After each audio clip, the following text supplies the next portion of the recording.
নমস্কার, আমি প্রীতম বিশ্বাস। গল্পকথা চ্যানেলের একদমই প্রথম গল্প নিয়ে আমি হাজির হয়েছি আজকে তোমাদের সামনে। আশা করি এই গল্প খুব ভালো লাগবে তোমাদের। সাহিত্য নিয়ে প্রথমে কাজ করতে শুরু করব ভেবেছিলাম, কিন্তু সেটা করতে পারছি না। তার একটাই কারণ, যদি কপিরাইট খাই সেই ভয়ে। তাই জন্য যদি ভবিষ্যতে কোনোদিনও তোমাদের সাহিত্য নিয়ে কোনো গল্প শুনতে ইচ্ছে করে আমাদের কাছে, তাহলে অবশ্যই কিন্তু কমেন্ট বক্সে তোমরা কিন্তু জানাবে। আর আজকে আমি আমার নিজের লেখা একটি গল্প তোমাদেরকে শোনাবো, যার নাম হচ্ছে গুড়ের নাড়ু। শুনতে হয়তো খুব ফানি লাগছে, কিন্তু একদমই সেটা নয়। এই গল্পের মধ্যে রয়েছে বেশ কিছু রোমাঞ্চকর ঘটনা, আর তার সাথে রয়েছে ভৌতিক কিছু ঘটনা। চলো আজকে শুরু করা যাক গুড়ের নাড়ু।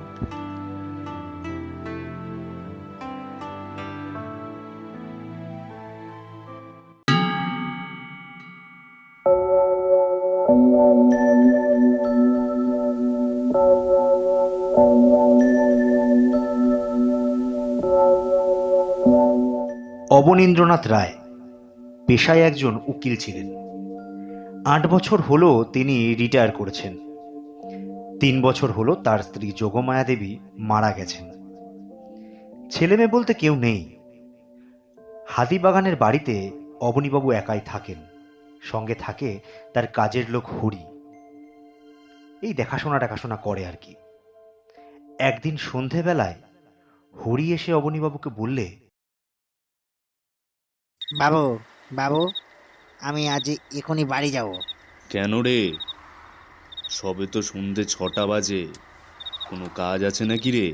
আসলে বাবু, ওই আজ একটু বউকে নিয়ে সিনেমা দেখতে যাব, নাইট শোতে, বুঝলেন? ওই দেবের পাগলু এসছে না, আমার বউ আবার ওই দেবের খুব ফ্যান। বাহ বাহ, খুব ভালো। যা, বউকে নিয়ে ঘুরে আয়। মাঝে মাঝে বউয়ের মন রাখতে সিনেমা টিনেমা দেখা ভালো জিনিস। কি যে বলেন না বাবু, এই আমার খুব লজ্জা করে। থাক, আর লজ্জা পেতে হবে না। যাও ঘুরে এসো। টাকা পয়সা কিছু লাগবে নাকি রে? এই না না বাবু, সে আছে। এই বাদাম ভাজা 5 টাকা, আর ওই 2খানার টিকিট 10 টাকা করে, 20 টাকা। তো তো সব মিলিয়ে 25 টাকা। ও সে আছে। তা আমার জন্য রাতে কিছু খাবার করে রেখেছিস তো? নাকি এই বুড়োটাকে সারা রাত উপোস করেই থাকতে হবে? হ্যাঁ হ্যাঁ বাবু, সে করা আছে। 2খান রুটি করা আছে, আর ওই আলু চচ্চড়ি করা আছে, গ্যাস টেবিলের ওপর চাপা দেওয়া আছে। সময় মতো কিন্তু খেয়ে নেবেন। আর ডাক্তারের ওষুধগুলো কিন্তু খেতে ভুলবেন না। আর ভেতর থেকে দরজাটা বন্ধ করে দিন বাবু, আমি আসি।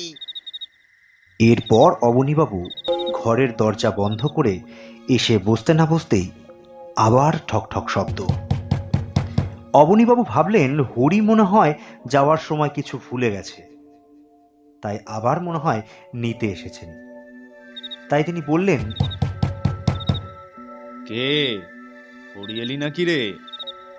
কিছু ভুলেছিস মনে হয়।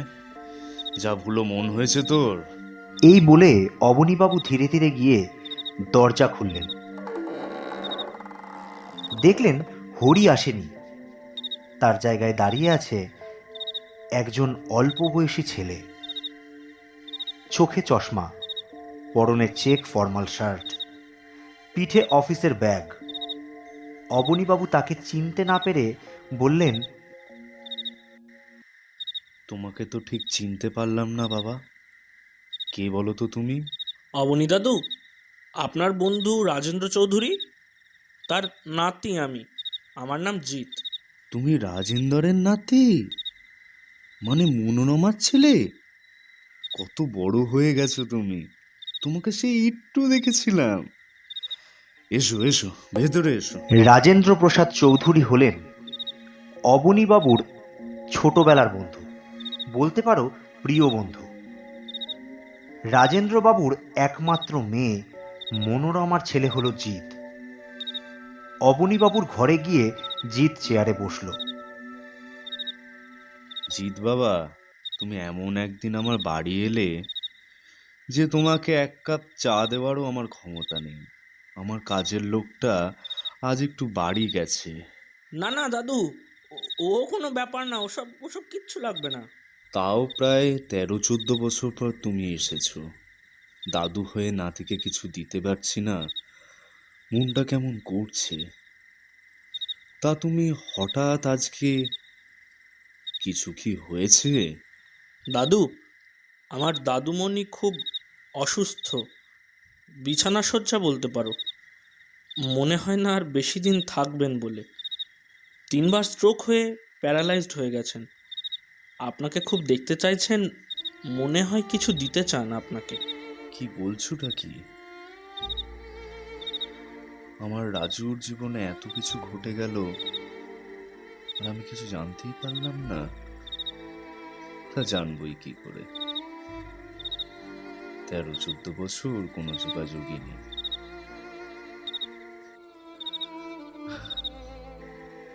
তা জানো তো, ছোটবেলায় গ্রামে আমাদের মালিক জোর বলে ডাকা হতো। সে একসাথে কত কাজ করে বেড়ানো, আনন্দ ফুর্তি, গাছে উঠে আম পাড়া, তারপর মালিকের তাড়া খেয়ে সে কি দৌড়, পুকুরে সাঁতার কাটা, মাছ ধরা, আরো কত কি। তা এখন বলতে বসলে সময় আর শেষ হবে না। এমনকি তোমার দাদুর জন্যই কিন্তু আমাদের বিয়েটা হয়েছিল। তারপর যে কি হলো, সংসারের চাপে, সময়ের চাপে, কাজের চাপে বন্ধুত্বটা কোথায় যেন ফিকে পড়ে গেল। আমি জানি দাদু, দাদুমণি আমাকে সব গল্প করেছেন। আপনি আপনি যাবেন তো দাদু? অবশ্যই জিৎ, কেন যাব না? কিন্তু এই বয়সে সিঁড়ি ভেঙে নেমে একা একা যাওয়াটা তো বড্ড কষ্টের। এমা দাদু, আমি আপনাকে নিয়ে যাব। আপনি একা যাবেন কেন? কাল শনিবার আমার অফিস আছে। পরশু রবিবার সকাল 10টার সময় আপনি রেডি হয়ে থাকবেন। আমি গাড়ি নিয়ে এসে নিয়ে যাব। তাহলে তো খুব ভালো হয় বাবা। তুমি তাহলে রবিবারই এসো। ঠিক আছে দাদু, আজ তাহলে আমি আসি। এরপর সাবধানে থাকবেন। জিত চলে গেল। প্রিয় বন্ধুর শরীরের এমন পরিস্থিতি শুনে অবনীবাবুর সারা রাত ঘুম এলো না। পরদিন ঠিক সন্ধ্যা 5:45টার সময় হরি আবার বউয়ের শরীর খারাপের ছুতো করে বাড়ি চলে গেল। ঠিক যখন সন্ধ্যা 6টা বাজে, আবার আজ দরজায় ঠক ঠক শব্দ। কে? অবনী, অবনী, বাড়ি আছো নাকি? অবনীবাবু ধীরে ধীরে গিয়ে দরজাটা খোলেন। বাইরে যার গলা শুনেছেন বড্ড চেনা। দরজা খুলে দেখলেন মাথার চুল সাদা, সাদা পাঞ্জাবি আর সাদা ধুতি পরা একজন বয়স্ক ব্যক্তি দাঁড়িয়ে আছেন। একটুও সময় লাগলো না চিনতে। অবনীবাবু তাকে বললেন, রাজু তুমি? কাল সকাল 10টায় তোমার নাতির সাথে তোমার বাড়ি যাব বলে তো ঠিক করেছিলাম।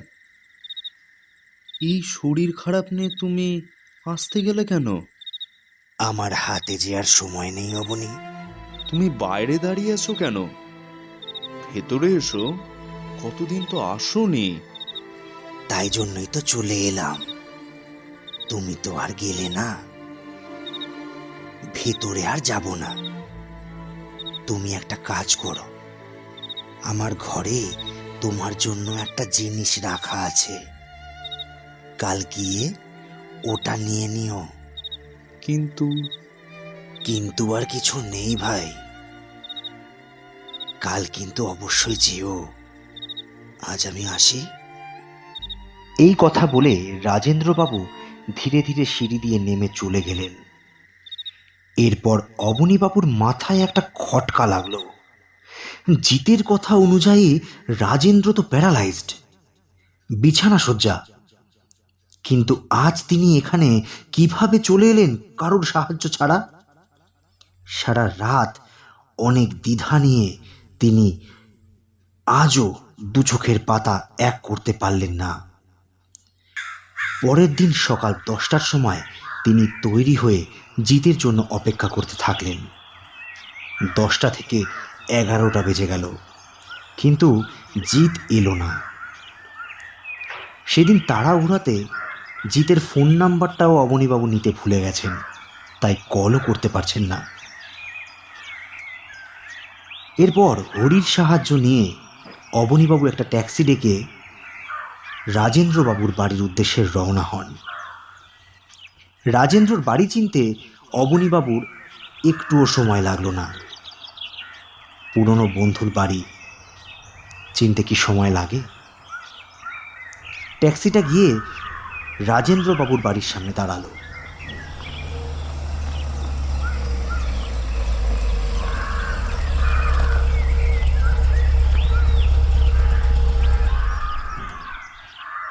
কত হয়েছে ভাই?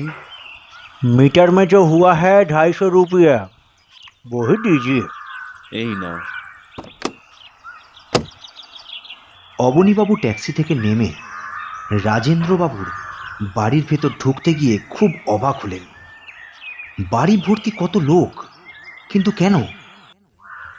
এত অচেনা লোকের মুখের মধ্যে দিয়েও একটি চেনা মুখ তিনি দেখতে পেলেন, সে হলো জিৎ। অবনীবাবু ধীরে ধীরে জিতের কাছে গিয়ে মনের দ্বিধাদ্বন্দ্ব সব কাটিয়ে জিতকে প্রশ্ন করলেন, জিৎ বাবা,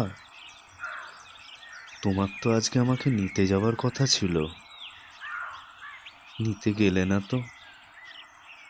এত লোক বাড়িতে, কিছু কি হয়েছে? আসলে আসলে দাদুমণি কাল সন্ধ্যে 6টার সময় মারা গেছেন। আসলে আসলে দাদুমণি কাল সন্ধ্যে 6টার সময় মারা গেছেন।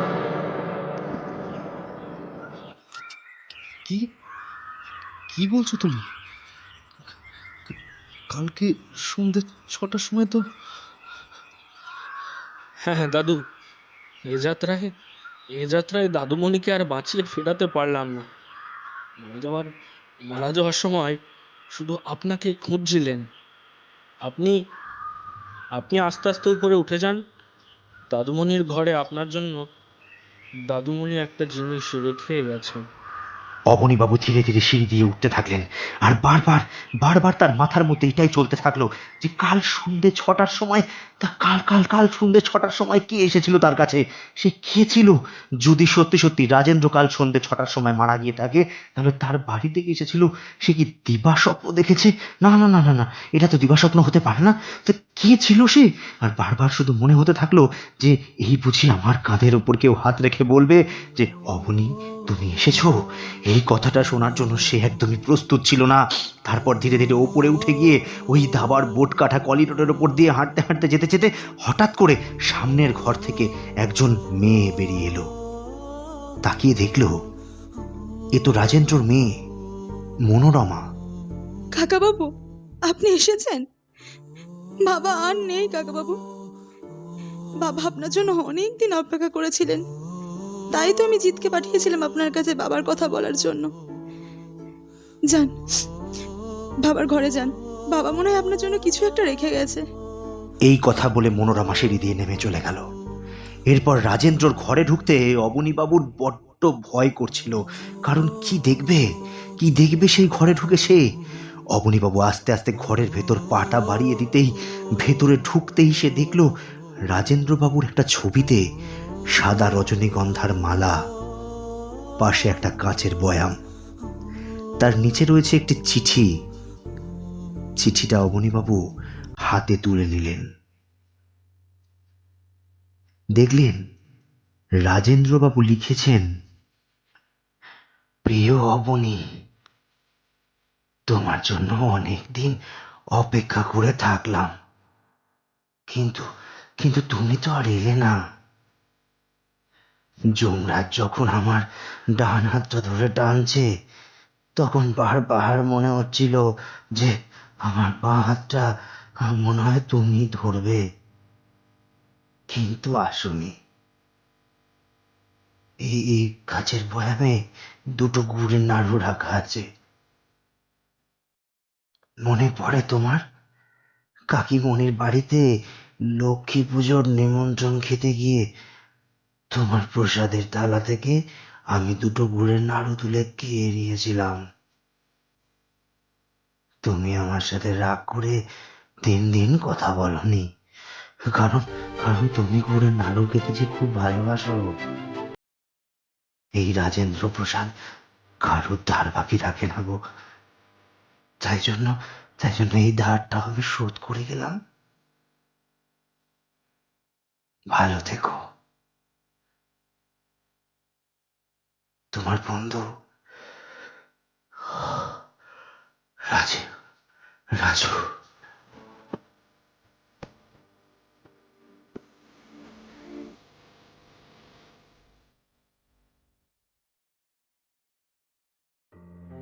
এতক্ষণ ধরে শুনছিলে তোমরা গুড়ের নাড়ু আজকের গল্প। আশা করি সবার খুব ভালো লেগেছে। তাই কমেন্ট বক্সে কিন্তু অবশ্যই কমেন্ট করো। আর তোমাদের এক একটা কমেন্ট কিন্তু আমাদেরকে উৎসাহিত করে তুলবে পরের গল্পের জন্য। আর সমস্ত বন্ধু বান্ধবদের মধ্যে শেয়ার করে দিও। আর সবাইকে বলো প্লিজ আমাদেরকে কমেন্ট করতে। আর সাবস্ক্রাইব করতে কিন্তু একদম ভুলবে না। আর লাইক কমেন্ট তো চাই, আর শেয়ারও তার সাথে কিন্তু চাই। আবার নতুন একটা গল্প নিয়ে পরের দিনকে আবার হাজির হব খুব তাড়াতাড়ি। চলো আজকের মতন টাটা।